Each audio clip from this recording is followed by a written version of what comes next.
Post mortem రిపోర్ట్లో shocking నిజాలు బయటపడ్డాయి. అత్యంత దారుణంగా ఇటు వైష్ణవిని చంపాడు హరిబాబు.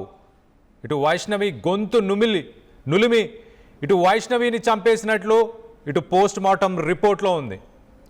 చనిపోయిందని నిర్ధారించుకోవడానికి ఇటు కత్తితోని కూడా పలుమార్లు కత్తితో కూడా పొడిచినట్టు గుర్తించారు. అలాగే ఇటు వైష్ణవి ముఖం, తల, చేతులు అలాగే ఛాతీ భాగాల పైన దాదాపు 20 సార్లు కత్తిపోట్లో, ఆ శరీరం పైన 20కి పైగా కత్తిపోట్లు పొడిచినట్టు నిర్ధారించారు.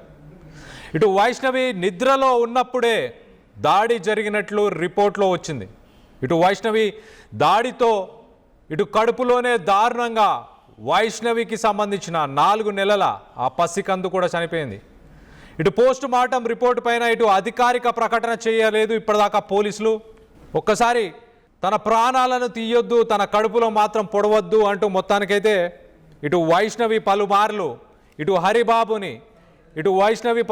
హరిబాబుని కూడా ఎన్నోసార్లు వేడుకున్నా కూడా ఏమాత్రం వదిలిపెట్టలేదన్నట్టు తెలుస్తుంది. సో మొత్తం మీద ఈ పోస్ట్ మార్టంలో ఇటు ప్రాథమిక విచారణలో విస్తుపోయే నిజాలు బయటపడ్డాయి.